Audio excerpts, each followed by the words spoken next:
Kita kepada Allah Subhanahu Wa Taala kerana dengan limpah kurnianya pada pagi ini, alhamdulillah kita masih lagi dapat berkumpul dalam bacaan ilmu dan dapat merasai lagi nikmat kehidupan dan juga nikmat Islam.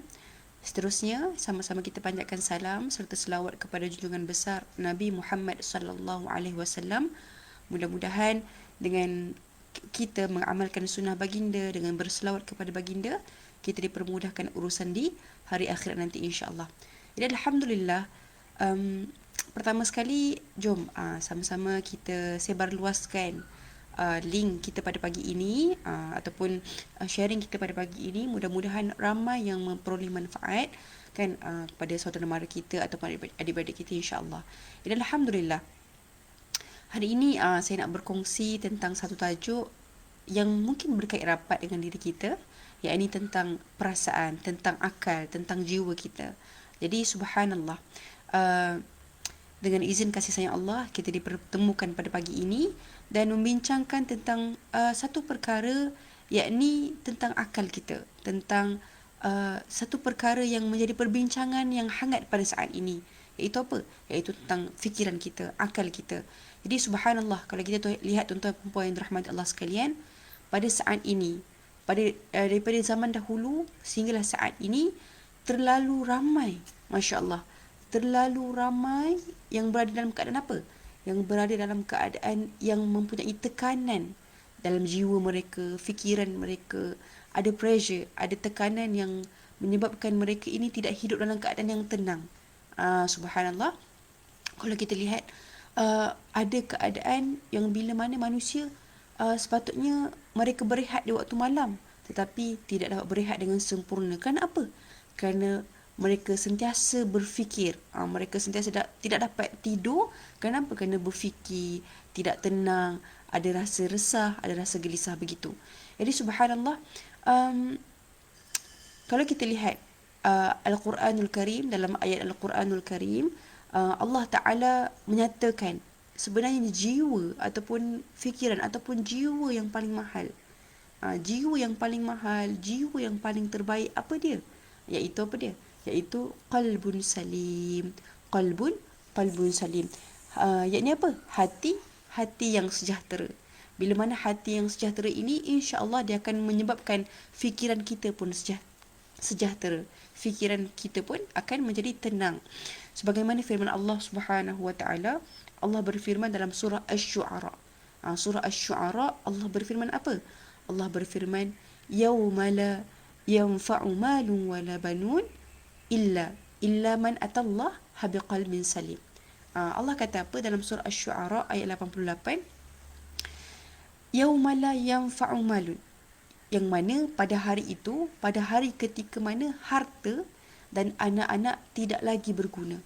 Harta dan anak-anak tidak lagi berguna. Yauma la yanfa'u malun wala banun illa, kecuali apa? Illa man atallah biqalbin salim, kecuali orang-orang yang menghadap Allah dengan hati yang bersih, dengan hati yang sejahtera. Ayat surah Asy-Syu'ara ayat 89. Dan apa yang makna yang dikatakan dalam dari segi hati yang sejahtera ini? Apa yang dikatakan hati yang sejahtera? Jadi ulama menafsirkan bahawa, Allahumma salli ala Muhammad, hati yang sejahtera ini adalah hati yang tidak syirik kepada Allah. Hati yang apa? Hati yang tidak syirik kepada Allah Subhanahu Wa Taala, dan hati yang sentiasa ikhlas kepada Allah Subhanahu Wa Taala. Dan itulah saja hati yang sejahtera yang dibawa ketika bertemu dengan Allah Subhanahu Wa Taala, hati yang selamat. Nampak dekat situ kita jelas daripada ayat ini sendiri, daripada surah Asy-Syu'ara ini sendiri, subhanallah.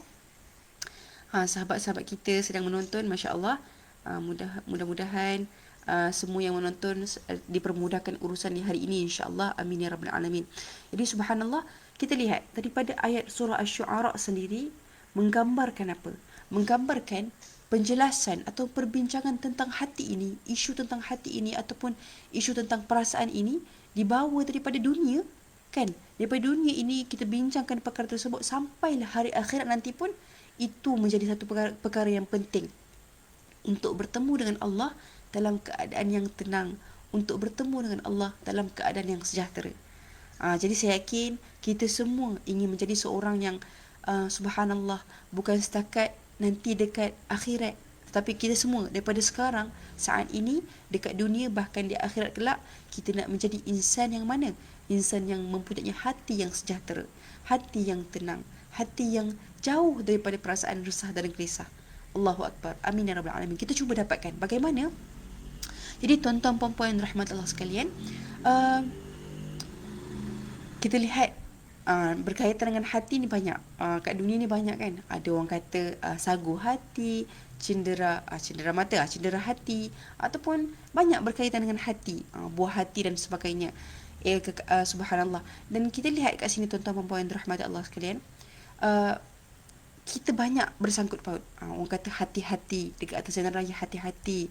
Kan kita nak bagi perjalanan, contoh orang nak pergi umrah, kita pun kata hati-hati, fi hifzillah, kita doakan dia dalam keadaan yang baik.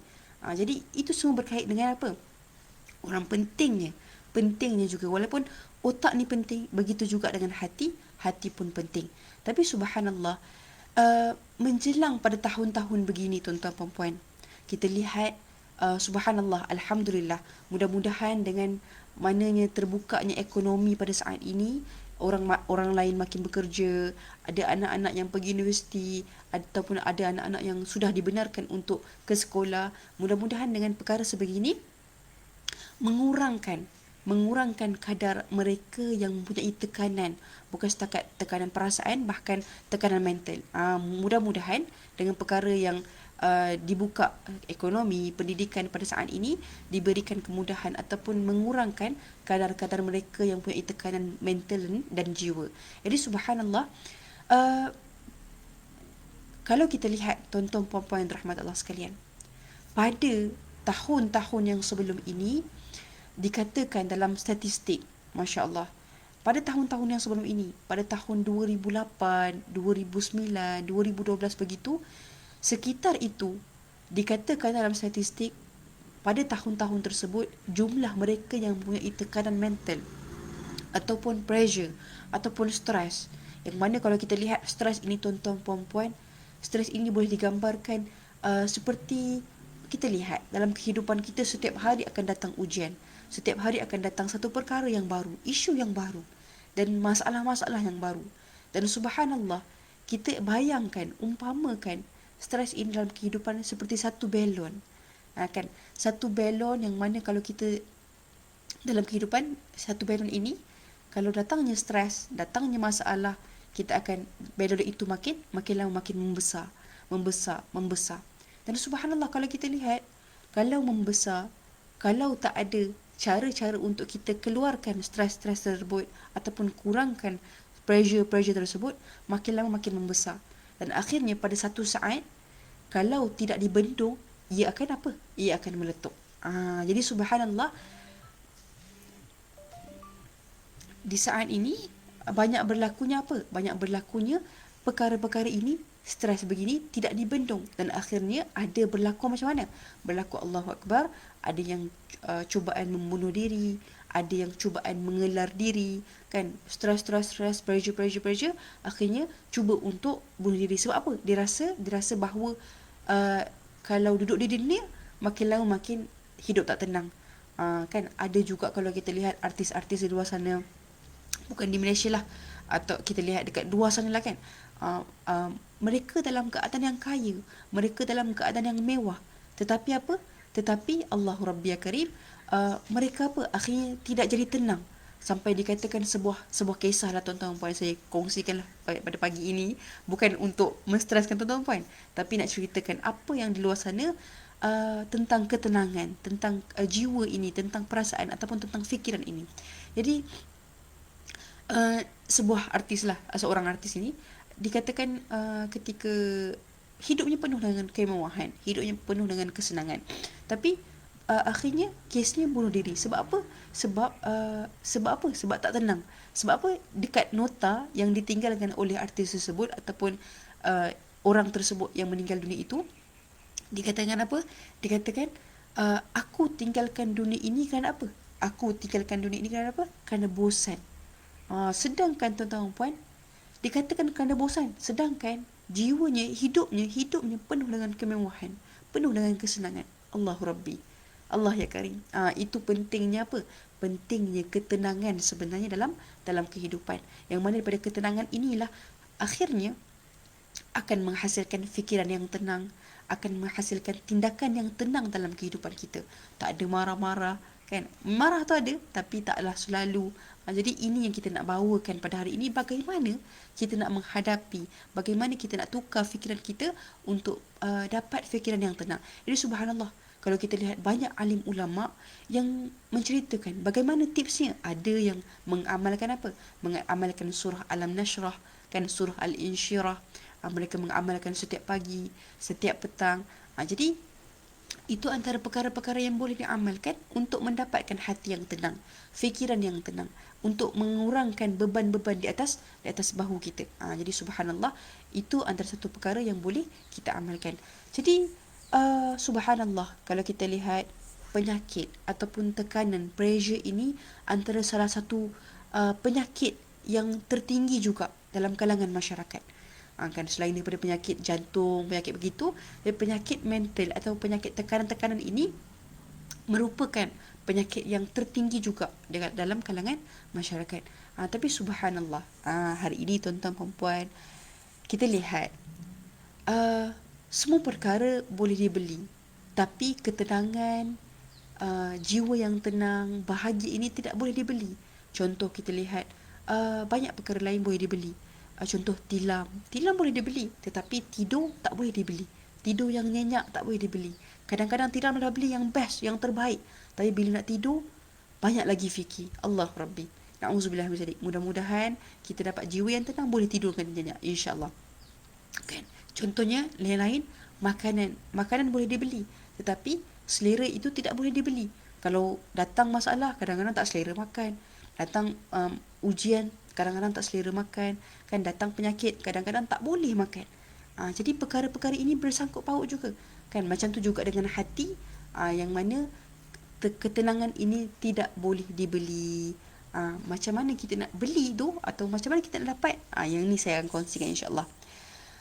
Subhanallah, kalau kita lihat tuan-tuan perempuan rahmat Allah sekalian, saya kongsikan bagai hadis yang menjelaskan. Kan saya kongsikan cerita-cerita sebentar tadi tentang bunuh diri. Bahkan di Malaysia sendiri ada anak-anak kecil, tuan-tuan dan puan, anak-anak kecil, anak-anak yang baru berumur, mereka muda lagi, tetapi mereka sudah ambil inisiatif untuk bunuh diri. Allah Rabbi, na'udzubillah min dzalik. Mudah-mudahan dijauhkan daripada semua keturunan kita, dijauhkan daripada anak beranak kita, kan, daripada perkara-perkara ini. Sebab apa? Hadis daripada Abu Hurairah radhiyallahu anhu, Rasulullah sallallahu alaihi wasallam bersabda yang bermaksud, mudah-mudahan kita kongsikanlah. Mungkin bukan dekat kita, tapi kalau contoh ada orang yang share kepada kita, ada orang yang nak mengadu kat kita, kan, mereka kata nak bunuh diri dan sebagainya, kita share. Bukan share hadis ni lah, tapi ini antara satu peringatan. Apa dia kata, Nabi kata apa? Sesiapa yang membunuh diri dengan besi, maka di neraka Jahannam nanti besi itu selalu di tangannya. Ia akan apa? Ia akan menusuk-nusuknya ke perutnya selama-lamanya. Dan barang siapa bunuh diri dengan meminum racun, maka di neraka Jahannam nanti ia akan terus meminumnya selama-lamanya. Dan barang siapa yang membunuh diri dengan menjatuhkan diri daripada gunung, terjun, maka di neraka Jahannam nanti ia akan menjatuhkan dirinya selama-lamanya. Hadis riwayat Sahih Muslim. Jadi subhanallah, kita lihat kat sini betapa kalau contoh orang cerita kat kita, dia stres sebagainya, kita doakan dia, mudah-mudahan dia diberikan kekuatan. Kita doakan diri dia, mudah-mudahan dia diberi kekuatan. Dia diberi kekuatan untuk tidak untuk jauh daripada perasaan nak bunuh diri, perasaan nak melukakan diri. Kita doakan dia. Okey? Jadi subhanallah, bagaimana sebenarnya kita nak tenteramkan jiwa, nak bersihkan hati ini, nak tenteramkan jiwa? Yang pertama sekali subhanallah, paling penting, dan inilah senjata buat kita semua, senjata buat diri kita sebagai seorang mukmin, sebagai seorang muslim. Apa dia? Dengan berdoa kepada Allah Subhanahu wa taala. Berdoa kepada Allah Subhanahu wa taala. doa untuk elak daripada stres, doa untuk elak daripada perkara-perkara yang Allahumma selamat, yang mendatangkan pressure, bebanan dalam jiwa kita. Apa dia? Pada zaman Nabi Muhammad sallallahu alaihi wasallam. Saya ceritakan kisah ini daripada sirah Nabi. Waktu Nabi sedang pusing, pusing round jalan-jalan semua tu, tiba-tiba nampak seorang sahabat yang bernama Abu Umamah. Dia jumpa dengan sahabat ni, Nabi sallallahu alaihi wasallam jumpa dengan sahabat ini. Nah, waktu ni patutnya orang bekerja. Patutnya waktu-waktu saat-saat itu, waktu orang bekerja, cari rezeki, semua begitu. Tetapi Nabi nampak Abu Umamah ini di mana? Nabi nampak Abu Umamah ini duduk di masjid. Lalu Nabi tanya, "Wahai Abu Umamah, kenapa duduk dekat masjid? Tapi sekarang ni bukan waktu sembahyang, bukan waktu solat. Kenapa?" Nampak dekat situ gambaran bahawa seolah-olah taklah salah dikatakan duduk kat masjid, duduk kat surau, tapi waktu tersebut adalah waktu kerja, waktu yang kita perlu cari rezeki, waktu yang mana Allah kata bertebaranlah di muka bumi, okey, untuk mencari rezeki dan sebagainya. Lalu bila ditanyakan kepada Abu Mamah kata apa? Saya stres Rasulullah, kan, saya ada masalah, tengah stres. Sebab apa tengah stres? Sebab ada hutang. Ada hutang. Stresnya apa? Fikirannya untuk apa? Fikirannya kenapa? Dia terganggu sebab adanya hutang. Jadi Nabi pun bila dengar, oh, Abu Umamah ada masalah hutang. Jadi Nabi kata apa? Wahai Abu Umamah, mahukah aku ajarkan kepadamu satu doa? Kalau doa ni kita baca, kalau doa ni kamu baca, Allah akan hilangkan masalah, Allah akan hilangkan tension dan hutang pun Allah akan hilangkan dengan izinnya. Allah akan mudahkan untuk engkau bayar, untuk engkau ni lah bayar hutang tersebut. Jadi subhanallah, mestilah Abu Umamah nak kan doa tersebut. Jadi doa ni tuan-tuan dan puan sangat-sangat penting.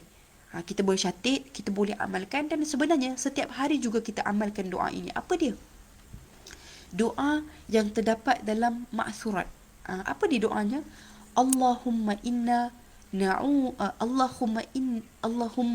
na'udzubika minal hammi wal hazan. Doanya. Yang pertama, wa na'udzubika minal ajzi wal kasal. Wa na'udzubika minal jubni wal bukhl. Wa na'udzubika min ghalabatid daini wa qahrir rijal. Ini adalah antara salah satu doa yang boleh diamalkan setiap hari.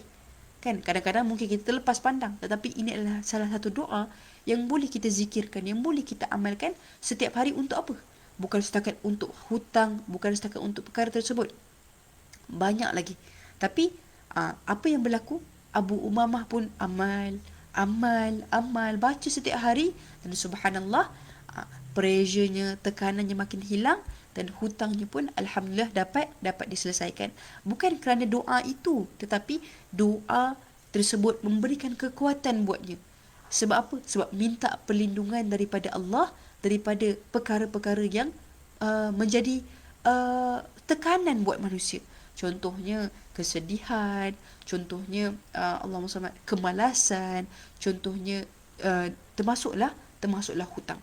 Jadi subhanallah, perkara inilah yang boleh kita amalkan. Doa ini untuk apa? Untuk hindarkan diri kita, untuk lindung diri kita daripada 8 perkara yang manusia ni dalam kehidupan dia tak suka pun perkara ini sebenarnya. Kan, siapa suka hutang? Oh, tak suka. Siapa suka kesedihan? Tak suka. Siapa suka ketenangan? Tak, ramai tak suka. Tak suka pun perkara ini. Dan berkaitan dengan tajuk kita pada hari ini, al-hammi wal hazan. Kan, Allahumma inna na'udzubika minal hammi wal hazan. Jadi dalam kehidupan ini, penyakit yang antara kita tak suka ataupun nak elak dalam kehidupan, hammi wal hazan. Jadi apa beza hammi wal hazan?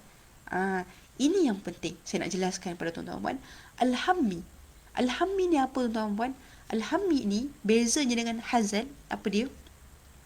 Al-hammi ini bila mana orang yang ada masalah, orang yang didatangkan masalah dengan diri sendiri. Sebab apa?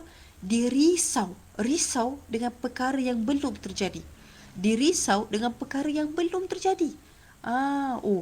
Contoh, anak kata, nak mak ataupun ayah nak kerja polis, duk risau, takut. Betul risau, tapi subhanallah perkara tersebut belum terjadi. Apa yang boleh kita buat? Doakan anak, doakan perkara tersebut dipermudahkan. Tapi itu dia, alhammi ini datang bila mana kita ataupun seseorang itu dia risau dengan perkara yang belum terjadi. Jadi bila perkara belum terjadi tapi duk risau, dia akan fikir akhirnya apa? Duk fikirlah perkara tersebut. Allahu Rabbi. Jadi itu dia. Perkara pertama sekali apa? Benda belum jadi tetapi risau perkara tersebut. Risau dah. Sedangkan subhanallah, apa yang boleh kita buat? Gantungkanlah kepada Allah. Kan? Bertawakal. Kita doa kepada Allah supaya perkara tersebut dipermudahkan. Cerita je lah. Ada cerita-cerita yang saya boleh kongsikan lah tuan-tuan dan puan. Allahumma selamat. Ketika ni cerita ni, kisah ni sharing-sharing je lah sahaja kan, bukan dia daripada Nabi ke apa tak. Tapi kisah ni kisah kelakar sebenarnya. Ada seorang isteri ni, dia dah dekat 20 tahun, dekat 13 tahun tak boleh tidur. Sebab apa? Dia tak boleh tidur sebab apa? Tak boleh tidur waktu malam sebab apa? Sebab dia fikir, Allah, takutnya ada penyamun masuk, takutnya ada orang masuk, takutnya ada penyamun masuk dan sebagainya. Akhirnya satu hari betul-betul ada penyamun masuk. Dan waktu tu apa dia? Waktu tu suami dia turun bawah, suami dia berjumpa dengan penyamun tersebut. Suami dia kata, waktu tu isteri dia kat atas, suami dia jumpa dengan penyamun tersebut. Suami dia kata, penyamun ke? Lepas tu apa yang dia buat? Dia ajak penyamun tu dia jumpa dengan isteri dia tu. Lepas tu suami dia kata, awak, ni lah dia penyamun. Lepas tu apa yang berlaku? Isteri dia boleh tidur dengan nyenyak. Subhanallah. Akhirnya penyamun tertanya-tanya, kenapa sebenarnya ni? Tak pernah pula orang nak jumpa dengan saya. Lepas tu dia kata, suami dia kata apa? Suami dia kata, oh, selama ni isteri saya tak dapat tidur dengan nyenyak. Sebab apa? Sebab asyik risau penyamun akan masuk. Risau. Kerisauan itu menyebabkan dia tidak dapat tidur. Dan akhirnya betul-betul jumpa awak ni, barulah dia boleh tidur dengan nyenyak. Jadi itu dah sebenarnya nak gambarkan kerisauan yang sebenarnya perkara tersebut tak berlaku lagi, tetapi sudah risau. Jadi subhanallah, saya teruskan dengan perkara dengan seterusnya. Sebenarnya tuan-tuan puan rahmat Allah sekalian, ada satu syaitan ataupun kita nampak syaitan ini dinamakan Tabr. Syaitan ini dia buat apa? Dia akan bisikkan kepada manusia. Dibisikkan kepada manusia apa dia? Dibisikkan kepada manusia ketika mana manusia itu ditimpa dengan musibah. Ketika mana manusia itu ditimpa dengan musibah, dia akan bisikkan. Dia akan kata, oh, kalau engkau ni, kalaulah engkau tak buat ni, kan, kalaulah engkau tak buat ni. Dia akan bisikkan kepada manusia supaya apa? Supaya, oh, kau tak payah datang masjid lepas ni, nanti selipar hilang. Kau tak payah buat dah benda ni, nanti kau tak selamat. Dia akan bisikkan perkara tersebut kepada manusia. Supaya apa? Supaya manusia duk fikir, duk risau, duk rasa menyesal dengan perkara tersebut. Okey, jadi subhanallah, itu dia hammi. Yang kedua apa tadi? Yang kedua al-hazan. Al-hazan ini apa? Kita baca doa, Allahumma inna na'udzubika minal hammi wal hazan. Jadi hazan ini apa? Hazan ini adalah kita menyesal sokmo ataupun rasa sangat apa? Rasa menyesal selalu dengan perkara apa? Perkara yang sudah terjadi. Tadi hammi tadi risau dengan perkara yang belum terjadi. Tetapi hazan ini asyik menyesal dengan perkara yang sudah terjadi. Contohnya apa? Oh, dia dapat kerja dah, menyesallah kerja kat sini. Dia dah buat satu perkara dah, menyesallah buat perkara ni. Akan dirasa macam tu. Jadi tuan-tuan dan puan, inilah iblis yang dinamakan ataupun syaitan inilah yang orang kata apa, dia akan membisik-bisikkan kepada manusia, kau ni patutnya kau tak payah buat perkara ni. Nanti kalau kau buat ni jadi berlain pula. Tak selamat pula, kan? Jadi itulah yang dikatakan bisikan daripada syaitan. Dan kita minta lindung kepada Allah daripada perkara-perkara al-hammi wal hazan. Baik, baik tuan-tuan puan. Jadi sebenarnya nak digambarkan kat situ, Allahumma selamat, bila kita ditimpa musibah ataupun ujian, carilah penasihat yang baik. Carilah orang yang baik. Bila kita cerita tu, biarlah kita pilih rakan kita ataupun sahabat kita, bahkan ahli keluarga kita. Pilihlah yang baik. Pilihlah yang baik nasihatnya, bukannya lagi memporak-porandakan keadaan. Okey, jadi insya-Allah. Okey, jadi apa yang boleh kita buat? Subhanallah, yang pertama sekali kita doa. Doa agar dijauhkan daripada perasaan sebegitu. Jangan menyesal, jangan menyesal sangat, jangan fikir sangat, jangan terlampau negatif sangat, kan? Dan supaya apa? Bila kita ditimpa musibah, kita doakan supaya kita dikurniakan hikmah. Kita jangan menyesal. Kita Allahumma inna na'udzubika minal hammi wal hazan. Kita jangan supaya kita dijauhkan daripada kesedihan ini, ketidaktenang-teraman ini. Dan bila mana ujian ditimpa, kita jangan duk asyik orang kata apa, oh nak menyesal, nak sedih, Sebab apa? Sebab bayangkan tuan-tuan, itu sebenarnya apa? Itulah ketentuan Allah. Itulah ketentuan Allah. Kan kita lihat Nabi kata apa? Jangan sebut kalau. Kalau ni tak boleh. Kalau ini adalah perkataan-perkataan yang syaitan suka. Tapi kita sebut apa? Ini adalah ketentuan Allah. Apa yang berlaku adalah ketentuan daripada Allah. Jadi bila kita sebut perkara tersebut, yang dah berlaku ni ketentuan daripada Allah. Yang sudah berlaku ini ketentuan daripada Allah. Bila kita sebut perkara ini, akhirnya apa? Akhirnya kita belajar untuk dapatkan apa? Al-hikmah. Hikmah. Kita belajar untuk sabar, tunggu, nanti ada hikmah akan datang. Jadi bila kita dikurniakan hikmah ini, itulah sebenarnya kurniaan yang terbaik buat diri kita sebagai seorang insan. Sebab apa? Sebab bila kita belajar, sabar, tunggu, lepas ni ada hikmah, sebab apa? Kita yakin kepada Allah, didik hati kita untuk yakin kepada Allah, dan di masa yang sama kita sebenarnya berlatih untuk tenang, berlatih untuk fikir bahawa itu semua ketentuan Allah dan pasti ada penyelesaiannya nanti. Itu dia yang pertama. Yang kedua apa dia? Bagaimana kita nak hati yang tenang ataupun jiwa atau fikiran kita tenang? Yang kedua adalah jangan terlalu ambil hati. Jangan peduli sangat. Orang kata, orang menghina, orang mengejek, orang kata, oh ni tak boleh. Kita duk dia jenis yang terlalu sangat ambil hati. Kan orang kata macam ni, kita rasa hati sensitif. Betul kita akan terasa. Tapi jangan terlampau, sebabkan orang kata sebegitu, kita terlampau fikir tentang perkara negatif yang dikatakan oleh orang tersebut. Sedangkan perkara tersebut mungkin kita boleh improve. Perkara tersebut mungkin kita boleh, Allahumma salli ala Muhammad, kita boleh tambah baik. Kita boleh tambah baik, kita boleh improve, kita boleh Allahumma salli ala Muhammad, kita boleh buat satu perkara supaya perkara tersebut daripada negatif, kita boleh jadikan perkara tersebut positif. Jadi itu dia, jangan terlalu ambil hati sangat. Sedangkan apa dia? Tuan-tuan puan, contoh, kita manusia ni tuan-tuan puan tak lari daripada kesilapan. Dan kita ni bukannya takkanlah semua benda, takkanlah semua perkara yang kita nak buat, kita nak tunggu, oh kita ni sempurna baru kita boleh buat. Tak. Sedangkan kita daripada tak sempurna inilah, kita buat sikit-sikit, akhirnya insya-Allah akan jadi sempurna. Sebab apa tuan-tuan puan? Sebab kita buat apa sahaja dalam kehidupan ini, manusia tak akan pernah berhenti berkata-kata. Kan? Ni kadang-kadang kita buat baik, orang kata, oh apa tu baik sangat, kan? Ni kadang kita buat jahat, orang kata jahat pula, kan? Jadi macam-macam kata-kata manusia ini, pandangan manusia ini bermacam-macam. Tapi yang sebenarnya kepada diri kita, selagi perkara tersebut Allah redha, Rasulullah suka, kan, apa ikut syariat Islam, buatlah. Selagi mana berlandaskan syariat Islam, buatlah. Tapi jangan pula kalau kita duk bincang, kalau dapat satu persetujuan, buatlah. Tapi jangan pula berkata-kata dekat belakang tersebut. Itulah digambarkan, jangan terlalu ambil hati, kan? Dan apa yang selagi perkara tersebut negatif, kita positifkan perkara tersebut. Okey, baik. Yang ketiga, bagaimana untuk kita dapatkan jiwa yang tenang, fikiran yang tenang dalam hidup. Nabi kata apa? Usah. Ni saya nak kaitkan tadi, saya kata apa? Usah banyak berkalau. Kalau. Jadi hadis Nabi kata apa? Allahumma selamat.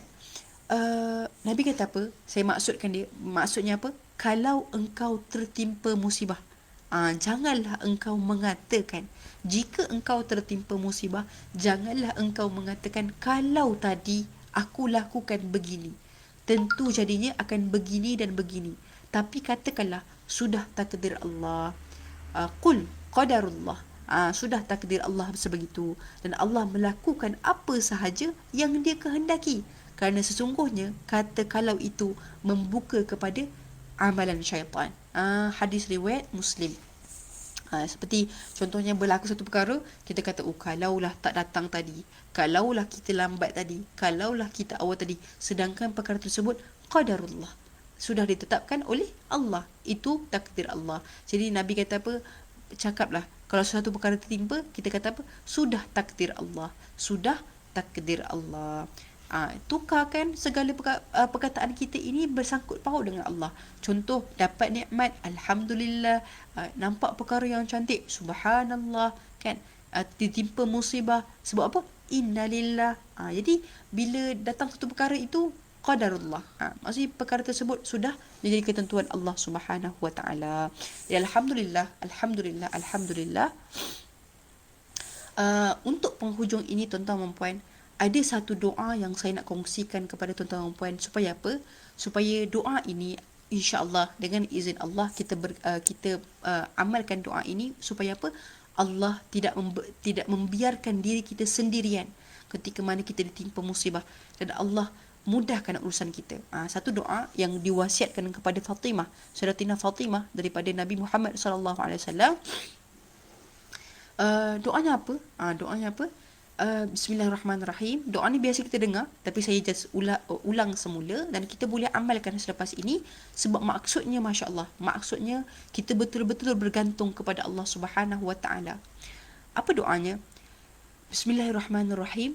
Ya Hayyu ya Qayyum. Kita sebut nama Allah. Ya Hayyu ya Qayyum. Ya Hayyu ya Qayyum, bi rahmatika astaghis wa aslih li sya'ni kullahu wa la takilni ila nafsi tarfata ainin abadan. Itu doanya. Ya Hayyu ya Qayyum, bi rahmatika astaghis wa aslih li sya'ni kullahu wa la takilni ila nafsi tarfata ainin abadan. Maksudnya apa, tuan-tuan? Kita baca sama insya-Allah. Kita boleh amalkan selepas ini.